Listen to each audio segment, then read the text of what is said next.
I have a machine. This actual machine happens to be in Azure as well, and this is my dev test machine. It's an Ubuntu machine, and I've gone through these steps, and I've installed. So let me do this. I've installed the command line interface, and it's just called Azure. So if you type in Azure, you'll see, some basic commands. One of the first things that you do is go and do Azure login, and I have done this already, but I can show you what this looks like. So you would have to go enter your Azure credentials to make sure that you can access your Azure subscription. Now, Azure subscription is where you have all your virtual machines that you can manage, that can be built, right? So you can say Azure login, and you can do, it'll ask for your username password, right, for you to log into the same username password that you use to log into Azure portal. You enter it right from your command line. And we support Active Directory integration. So if your enterprise is already using Active Directory, you can actually map it to the Azure Active Directory and just right from command line, get started. And then once you are set up, you can start creating your resources. So if I do this, you'll see a bunch of options. Azure VM is the verb that we use to, or the topic that we use to do actions on virtual machines. So you'll see a whole bunch of options. You can create virtual machines, you can update virtual machines, you can just do a show. You can do a lot more than just creating virtual machines. You can create extensions inside the virtual machines. You can create IP addresses and so on and so forth. So what I'm going to show you is I already have a bunch of virtual machines here. So I'm going to say Azure VM list, and it's going to list all the virtual machines that I have, provide you a very nice high-level summary. Right? What are the, the virtual machines that I have? What state are they in? Are they running? Are they stopped? So you can see here, I have about, 5 virtual machines here. Some of them are ready. They're running. They have an IP address, a public IP address, the actual DNS name, the fully qualified DNS name. And I have few virtual machines that are not running. I've stopped them, so I don't want to pay for them, right? Because I'm not using them. So a very high-level view. If you want a detailed view, you can actually go and say Azure VM show. And let me pick the demo. This is the demo that I put. And this is, all it is doing is every one of these statements is essentially, I didn't say Azure VM, is essentially calling a REST API, right? It's just, think of it as a REST API wrapper. You get the same output, the same results that you would get if you had to write your own, REST wrapper on top of our REST APIs. It's just an easy way for you to kind of interact through command line. And you can see it's basically the response body that we have nicely formatted so you can actually consume it here.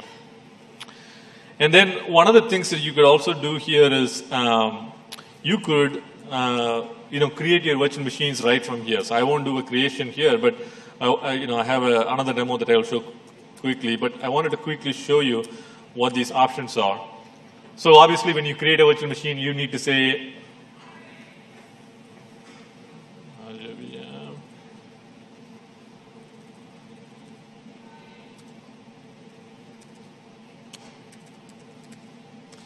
if you have to create a virtual machine, you have to say what your base image is. So in this case, you would say, I can go here. Yeah, so you basically have two options.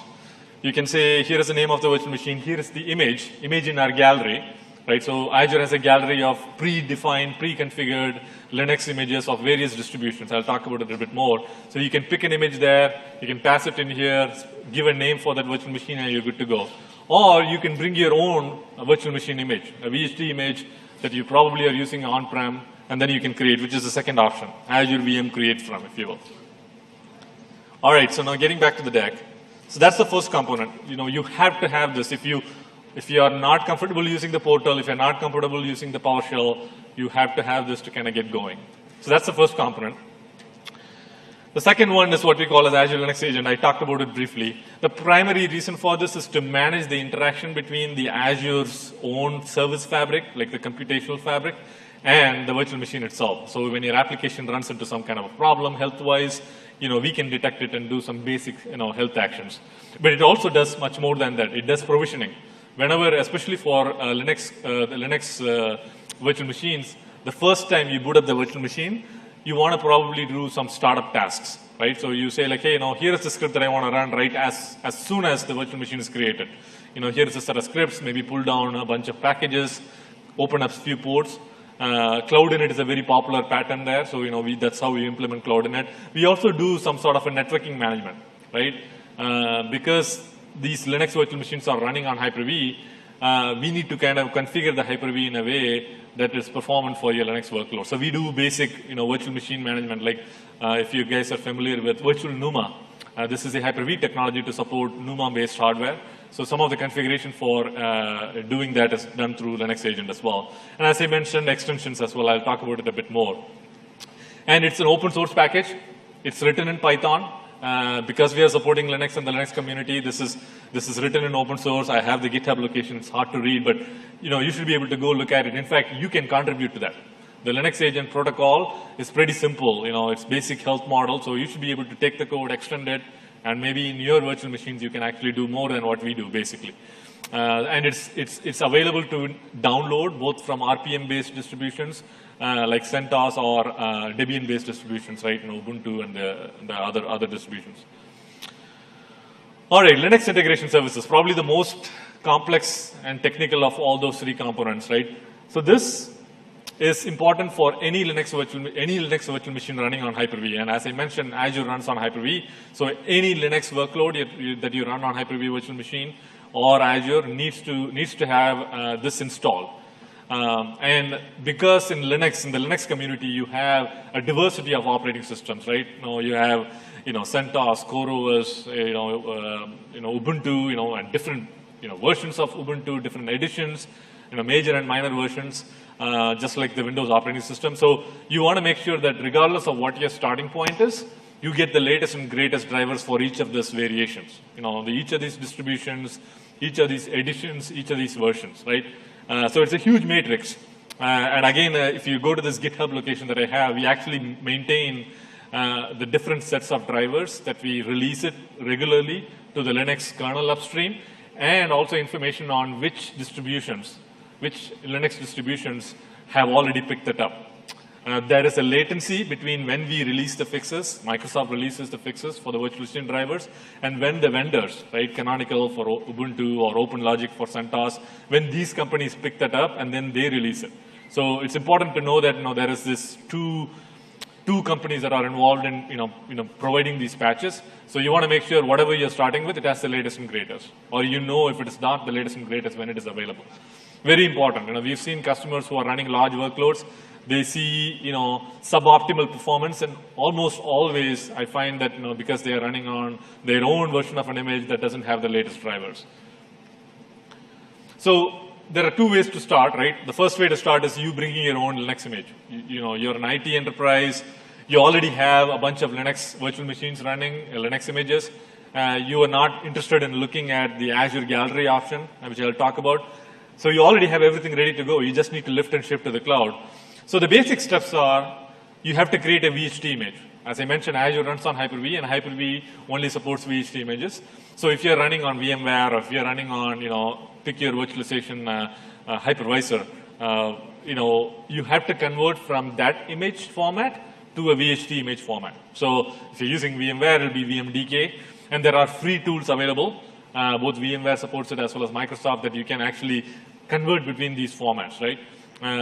So the first thing that you want to do is convert it into VHT. You want to keep in mind that we don't support VHTX in Azure, at least not yet.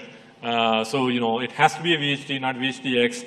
And then there are some additional best practices that I've called out, which we have in our documentation. It has to be a size of 1 MB. We do all these checks to make sure that your on-ramp experience into Azure when you're lifting and shifting a custom image is predictable. Which is one of the reasons why we want to make sure that this information is available for you. A lot of the distributions, like whether it's Canonical, Ubuntu, all the different versions, or like the OpenLogic, CentOS, or CoreOS, they actually have mirrors running in all the Azure data regions. So we have about 19 regions that are in public today, and when the India region comes alive, these Linux distribution partners of ours, they'll actually run repositories mirrored in each of these regions. So if you're running an application, say in Southeast Asia, in Singapore, or in future in India, you want to make sure that you are actually, if you're downloading packages from each of these distributions, you're pointing to the repository that's local to your region, if you will. And we have methodologies on how to kind of detect it, so you don't have to worry about all the complexity. We usually have a region-specific moniker, and the mirrors will automatically figure out where you're running, and it'll point to the closest repository. And then obviously once you create the VHD, you got to upload to Azure. It's a very simple process. We have a command line, as I showed you there. You point it, you basically actually move that VHD into your storage account, and then during the creation process, you just say Azure VM create from the location of your storage account that contains the VHD image, and that's it. We'll make a copy of it to the storage account where your VM will reside, and then the VM will be up. So that's one option. If you want to start from an image that we already have pre-configured and optimized for Azure, you could do that. It saves a lot of time for you, so you don't have to go find out all these components and install the Linux agent and the Linux integration services. We've done that for you. In fact, the partners who are supplying these images, the official partners, Canonical for Ubuntu or OpenLogic for CentOS, they've done that. They are the actual official publishers for Azure, so they are actually doing this work for you. So you will get the latest and greatest, so you don't have to worry about piecemealing it, right? And today, in terms of Linux distributions, we have, in fact, I can pull down this list. There's basically, these are the distributions that are available. So we have Canonical Ubuntu, all the different versions that I talked about. We have OpenLogic for CentOS, the RPM family. We have Oracle Linux. This is the Linux operating system from Oracle, which is also RPM based, that allows you to run, a Red Hat compatible application, if you will. We have SUSE Linux. A lot of our European partners use this for mission critical applications. And then OpenSUSE as well, which is the open version of SUSE, which doesn't come with support. And then the recent wave of operating systems in Linux that support containers, like the Just Enough OSs. CoreOS is a good example. It's a container optimized OS. It doesn't have all the bells and whistles. It doesn't have a package manager, but it's an operating system purely meant for running containers, applications within containers. So you have that available in Azure as well. And we'll continue to expand this portfolio of Linux distributions as we kind of move forward. And one thing I forgot to mention here, so of all these distributions, when you think about the images that we have in Marketplace, they fall into two categories. One is your standard sets of images, we call them standard images, and then we have what we call as premium images. And the big difference between that is the support. Say you're running a Linux application in an Azure VM, you run into a problem. If it's a standard image, and if the problem happens to be Azure platform, if you have Azure support, we'll pick up the call, we'll troubleshoot it.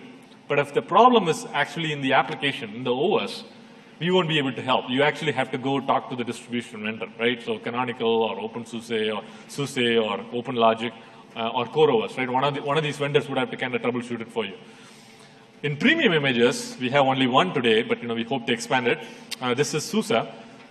As long as you have Azure support and you call Azure, regardless of what the problem is end-to-end, we will troubleshoot on behalf for you, right? If the problem is an Azure platform, absolutely we will help you. If the problem is actually in the operating system, we will call behind the scenes SUSE support and troubleshoot it for you. So for the price that you pay per minute in Azure for those premium images, you get the entire package. So something for you to consider. It's an attractive option, so you don't have to kind of deal with like, this vendor has this problem, and folks constantly worry about being shuttled between two different companies. So premium images allows you a nice option to kind of go talk to a single vendor, get your problems resolved. All right.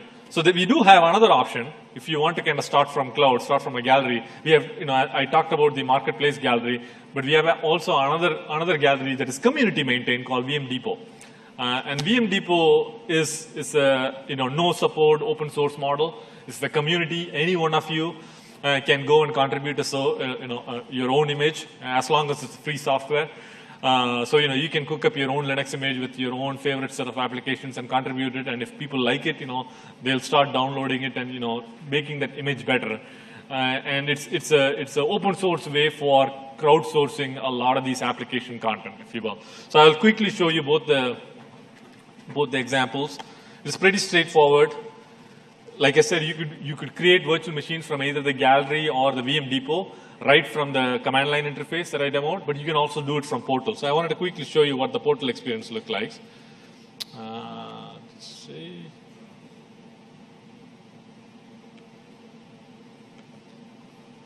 So this is the Azure Portal that's currently in preview.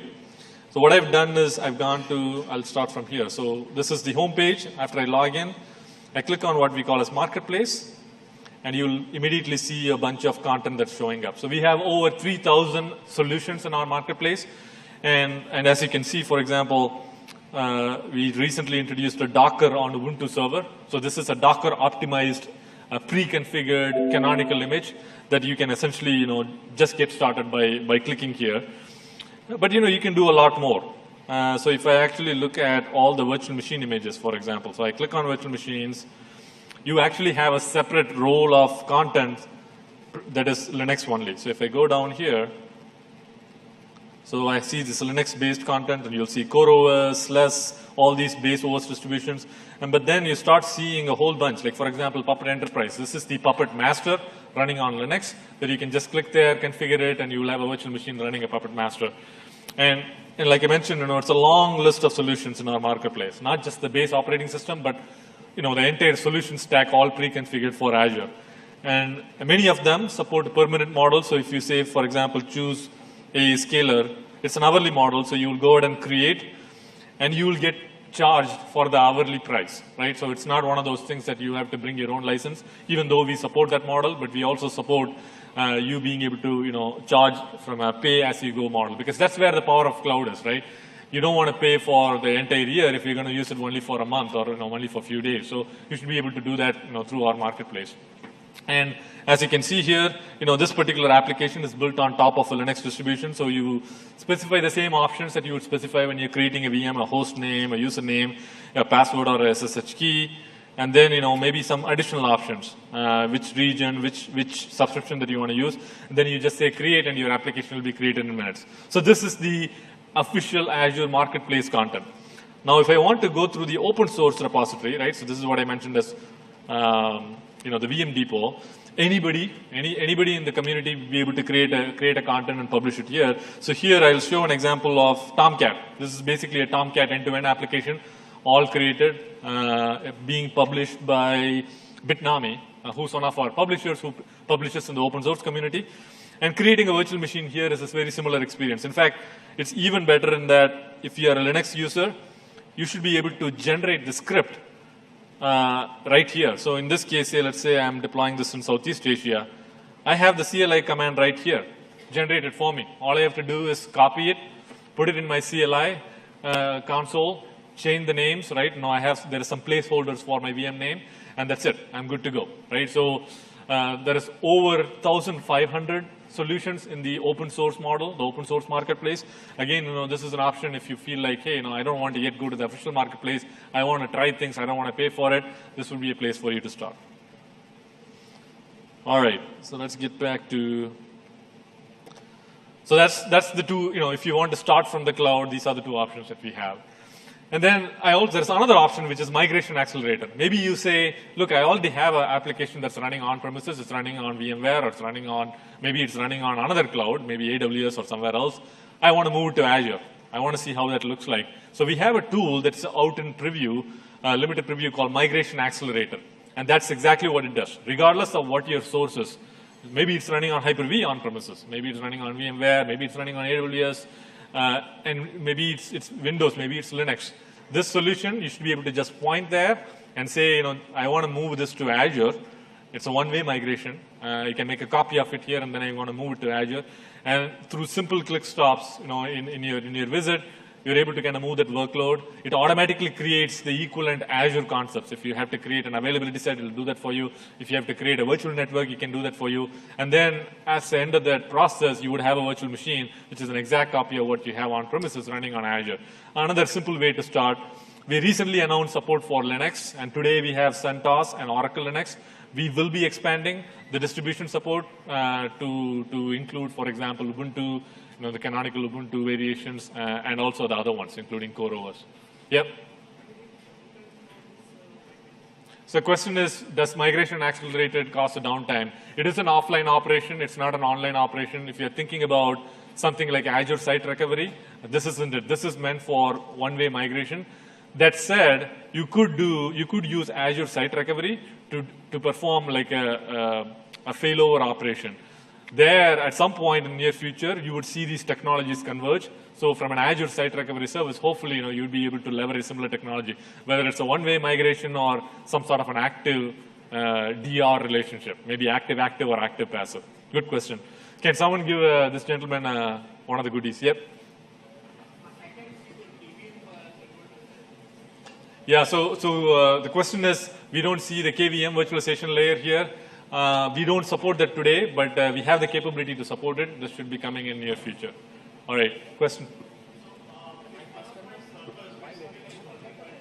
Images of VM, multiple images of CentOS, suppose. So while migration, I'll give my static IP for that server. And would it migrate all my images? It's possible to migrate all the images, all the VMs basically? You could, but it's a one at a time operation, so you would have to do one VM at a time. We will be looking at being able to do mass migration. Now, if you have like a, maybe not just VMs that are all running the same OS, but different versions of it, maybe even different distributions. At this point, it's a one at a time operation. You have to say, this one I want here. The reason being, Azure, you want to make sure that in Azure, it's a supported distribution, a supported version, because people can bring unsupported versions to Azure, but then you would have a support complexity, right? So we want to be able to upfront support, some validation of what you will migrate to Azure. Yeah, that's correct. But then suppose one of my servers has like 15 different flavors of Linux running for 15 different customers, and I would not like to, though I'll check the complexity or the support metrics what Azure supports, and I'll mark, there should be like an option where I can mark, okay, these are supported and I'm migrating only these. Yeah. So, but I don't want to spend one by one kind of thing, but if out of 15, 10 are supported, I can just take all those 10 and just migrate at once. No, that's good feedback. We do have a plan to be able to do a migration assessment, where you can actually look at your portfolio and say, these are qualified, you can move, these, you shouldn't probably move. Just like how we do with the Microsoft, the migration plan kit, I guess migration and planning, the MAP kit, MAP toolkit, I don't know what they stand for. That does something similar. It looks at the VM sizes on-prem and does an evaluation. So we could do something similar. That's good feedback. Yep. Yeah, here. Here. Oh, there's a question. Go for it. How familiar Oracle Linux workload customizes the data disk addition to its workloads which is there in internal in Azure? Sorry, say that question again. I didn't get it. Okay. How familiar the Azure Oracle Linux workload is able to customize data disk which we are going to add to that, and any downtime required for that, and how it will be? Yeah, no, we do have customers using Oracle Linux, and for running the Oracle database itself or any other applications. We are planning. We already have some documentation on how do you best configure an Oracle Linux VM for database applications. But if there is something missing, we would love to hear your feedback. In fact, all our documentation, I would welcome this. If you are not finding some information that's useful, right there, you can actually pass the comment. We actually do sweeps of our documentation feedback and actually actively go and address that. So. I have one more question. Yep. So this is regarding the data cleansing. So when you kill my VM, so we obviously kill all the data and you spin off a new VM for new data. So how you cleanse the data? Because from the hard disk perspective, data can be recovered at any point of time. Okay, so even if you reinstall, it can be recovered. So how you clean the data and how you allocate that all to the new customer, kind of thing. Yeah, I'll talk about it. So the question is, when you store virtual machines in Azure, and say you delete the virtual machine, what happens to the data that was stored here? So Azure, fundamentally, I talked about it yesterday in my session, all virtual machine data is persisted in our Azure Blob Storage. And Azure Blob Storage in itself is a SaaS service. It's it's basically storage as a service, right? So what happens is when you're creating a virtual machine, you create your VHDs, you put them in the storage account, and say you delete them. We do deletions in the background. We do basically make sure every data that you store in Azure, it's pulled across hundreds, if not thousands of virtual machines. And only you as a customer owning the subscription is able to kind of compose these, hundreds of thousands of pieces and bring together as a VHT, right? So the moment you say delete that virtual machine, even though pieces of that virtual machine data is spread across and actively being deleted, there is no human way possible for anyone else besides you to read that data. So for all practical compliance purposes, it's not addressable. So what is not addressable is deleted, right? So that's basically the implementation underneath the covers. You mean to tell technically it is not possible to generate that data? It is not possible either for us, for you, to be able to regenerate the data. Once you delete it, and we ask multiple questions to confirm that, that data is essentially basically gone. Okay, and one other question regarding when you spin up the VM. So if you look at any PaaS operators, so they usually spin up in the form of containers and they install Linux VM in that similar fashion. So like that also it happens here, or is it something completely VM? Is this a question specific about containers? No, not containers. So what actually happens in background when I spin up any VM or SaaS services, take any kind of a SaaS service, when I ask for a web server or something like that? In that, from technical perspective, I'd like to know. Yeah, got it. So from a platform as a service or a software as a service point of view, they all eventually run on virtual machines. And we do create virtual machines on demand. So most of these services are what you would call as stateless. They have state with them because they are multi-tenant services, but they manage their own state. An example would be if you're using SQL Server, it'll be always on. If you're using Oracle, something like RAC, where these applications are capable of managing their own state. So most of the SaaS services that are implemented architecturally fall into that category. They basically take care of their own application. So the infrastructure point of view, we just create VMs as it is needed on demand. So the application layer would essentially kind of take care of persistence. So from that point of view, you don't have to worry about residue in the ecosystem. Hello. So I'm gonna keep moving and then basically entertain the questions after the session in the spirit of time. We've got just about 10 minutes left. The other way to kind of get started is the Azure Resource Manager. Azure Resource Manager is our template-based language. I talked about it briefly. So this is the ability to kind of describe not just one virtual machine, but groups of virtual machines. In this case, I'm having basically a SQL, a website, and a virtual machines in Azure, all composed in a single JSON template. And I actually want to give some examples. We actually have 2 examples in our marketplace. The big data solutions that we have, Cloudera and DataStax, which is the Cassandra DB. And one of the things that we've been working on, I wanted to kind of quickly show you, is right from GitHub. And I have an example of the JSON here. And this is what the JSON template file would look like, right? So it's basically defining a bunch of parameters. You'll see that we basically are creating a virtual machine here, some network interfaces. And then I'm saying once the virtual machine is created, create an extension and then have it run a script, right? And it's very easy for me to create this. This is basically like source code that you're describing. And once you create that, you basically just have to do deploy to Azure. And what you would see is, we basically would have a front end that would look at your JSON file, JSON file, and then essentially create a UI for you. So in this case, I've actually pre-filled a UI.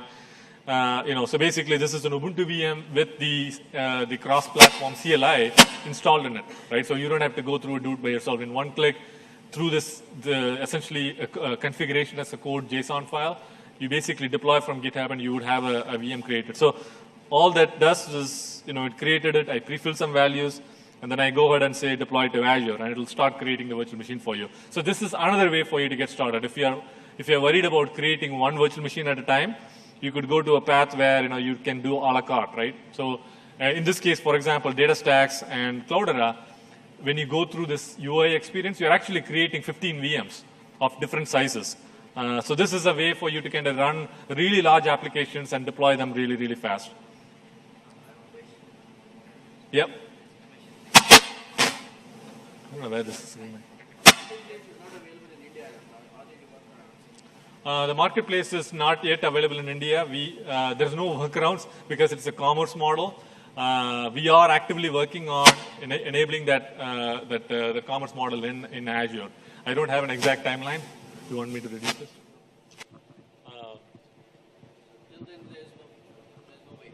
Yeah, no, because it's not. Sound? Yeah, no, this because it involves commerce and it involves the tax liabilities in each country. We would have to go through the proper process, right? So, but I mean, we are actively working on making sure that it is available in all regions in Asia, including India. Okay, let me keep moving forward in the spirit of time.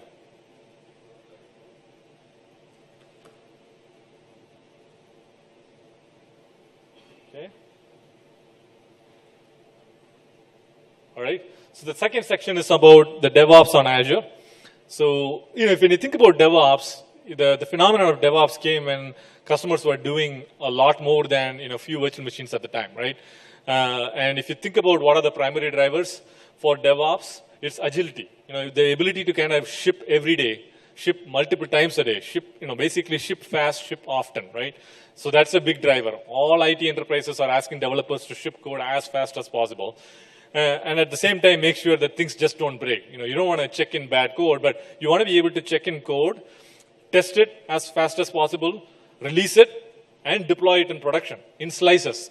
So immediately when something is wrong, you can actually create a fix and then deploy into production within minutes, right? So this is this whole loop of developer productivity that has caused the DevOps phenomenon.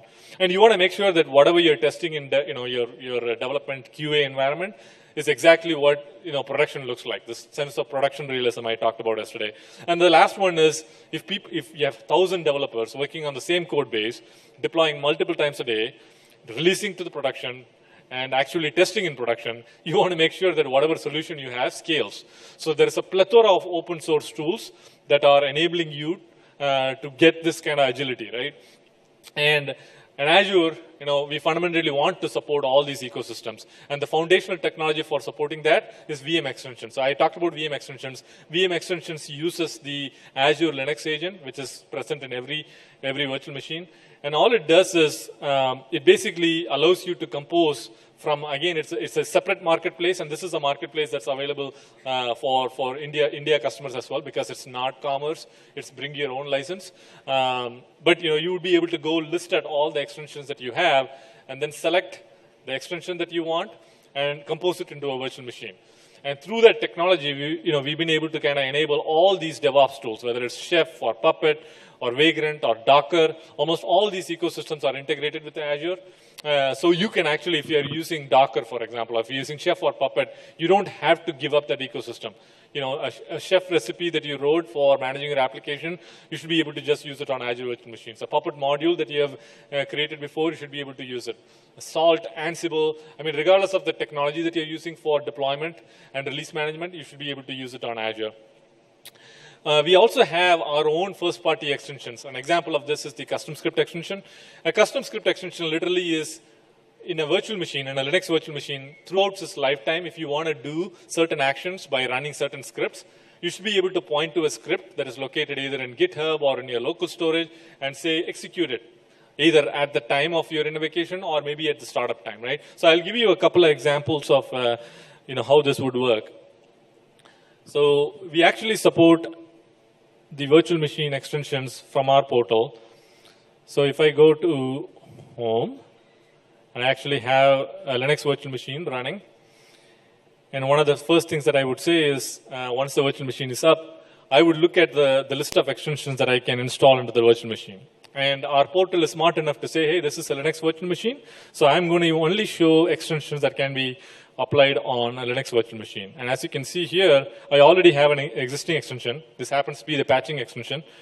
And I can just go here, say I want to add another extension. You can have multiple extensions in your virtual machine. And say I want to pick the custom script for Linux. So you can see we've got 3 options here from the portal. So I click there. It gives me some information here.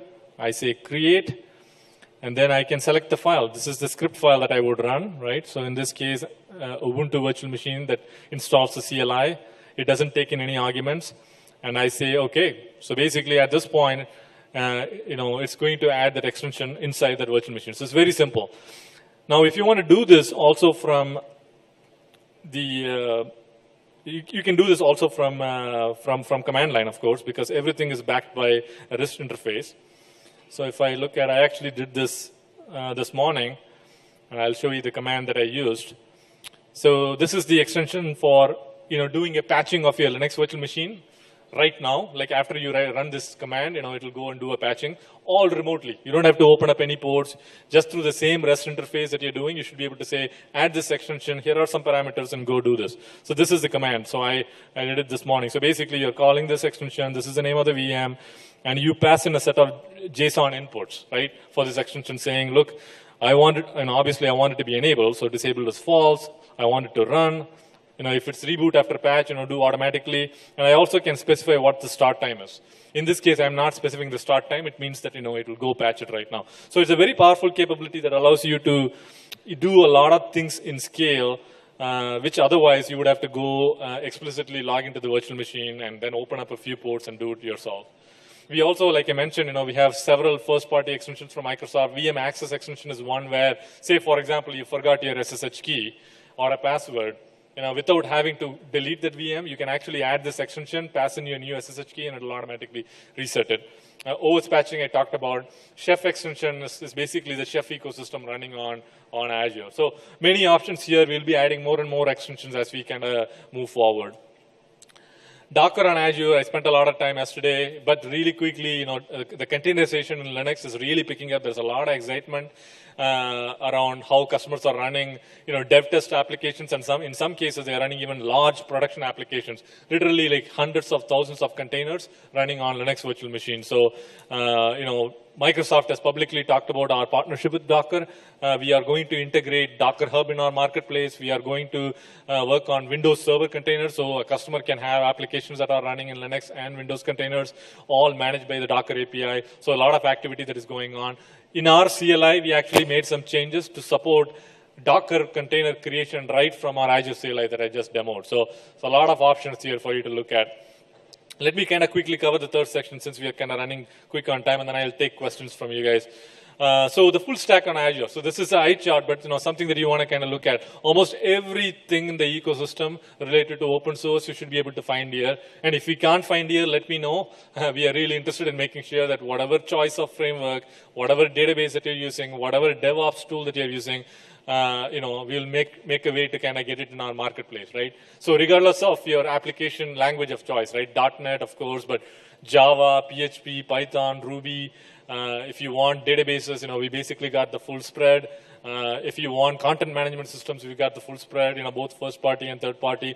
Even IDEs, right? Your developer environments. It's not just Visual Studio. We have plugins from Eclipse and IntelliJ, so you can actually interact both with our virtual machine service, which is the infrastructure as a service, but also our platform as a service. So, developers like to kind of focus on the business logic, so we want to make sure that there is nice integration on all these layers. Really quickly on Java and Azure, so we have a lot of support both from our IaaS services as well as platform as a services, all the way leading up to websites. We work with Oracle pretty closely and also the OpenJDK Foundation to make sure that Java as a type-safe language has a first-class experience on Azure. And these are a couple of initiatives that we've done. There is a toolkit for Azure in Eclipse that you should be able to download. And what it does is essentially provide similar functionality like Visual Studio for developers, Java developers, right from Eclipse to manage into Azure. We have released a plugin, a similar plugin for IntelliJ. It's a little bit, I guess it's still catching up to the Eclipse plugin that we have, but we are actively working on enabling functionality. So again, these plugins allow you to interact with the Azure infrastructure as a service as well as the platform as a service.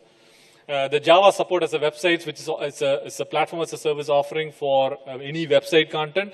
We actually run any of the Java runtimes right into our platform as a service. So you should be able to go pick whatever middleware that you want, whether it's Tomcat or Jetty or Glassfish, and then or even a custom JVM, if you will, and then deploy it into our Azure website. So we have that flexibility. I won't touch deeply, but we do have SDKs, which is a wrapper of all our REST APIs in all different languages. So if you are a PHP shop and you want PHP for your application and service management, you can do that.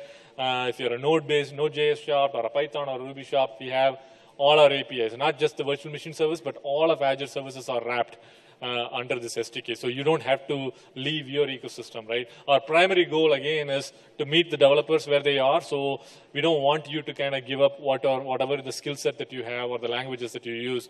So we want to be able to make sure that you can use Azure with very little friction. A quick touch on Oracle. Azure remains the only public cloud that supports Oracle officially. So we support Oracle on Windows, but also Oracle on Oracle Linux. Our marketplace has a whole list of offerings that you can go take a look at. Same with IBM. We went into partnership with IBM to make sure their products are available.